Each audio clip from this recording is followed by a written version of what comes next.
In chapter 4 chemistry structure of atom. In our last lecture we studied about the charged particles present in the atom.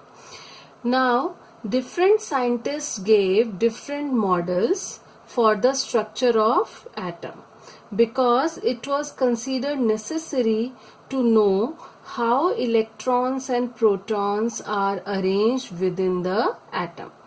For explaining this, many scientists proposed various atomic models, and J.J. Thomson was the first one to propose a model for the structure of an atom. So I'll explain the J.J. Thomson model of atom. So what is this model? Thomson proposed the model of an atom to be similar to that of Christmas pudding. Okay, so he imagined the model of atom like a Christmas pudding. How? The electrons in a sphere of positive charge were like currants, dry fruits, in a spherical Christmas pudding. He compared it with Christmas pudding because according to him, like Christmas pudding is a spherical part, it is sphere.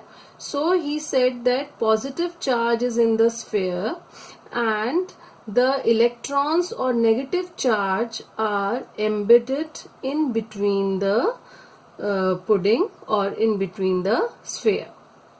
We can also think of a watermelon. The positive charge in the atom is spread all over like the red edible part of the watermelon. He considered the watermelon as the model of an atom, like the red edible part of watermelon, that is the complete sphere, is having the positive charge, while the electrons are studded in the positively charged sphere. Studded means in between it, okay, embedded in between the sphere. So electrons are embedded in between the positively charged sphere like the seeds in the watermelon. As we see, the black seeds in the watermelon are embedded in between the complete sphere of the red edible part. In the same way, he considered the structure of atom. So by considering this, what are the features of J.J. Thomson model? So the features we call them as postulates. Postulate means important features of that particular model, what he proposed. Okay, so what are the postulates of Thomson model?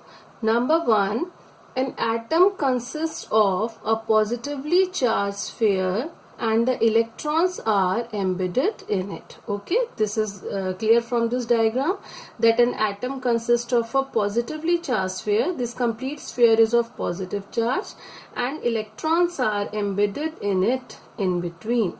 Okay, the second most important point of this model is the negative and positive charges are equal in magnitude. So the atom as a whole is electrically neutral. He proved that atom is electrically neutral. We know that atom is neutral. Why it is neutral? Because according to him, the negative charge present in the atom and the positive charge both are equal in magnitude. Magnitude means value. Value of both negative and positive charges are equal. So they cancel each other, so both the charges balance each other, so the atom as a whole is electrical neutral. This was the very important feature of Thomson model. But this is not the correct model of atom. There are some limitations also which can be called as drawbacks or limitations of J.J. Thomson model. What was that? The results of experiment carried out by other scientists could not be explained by this model.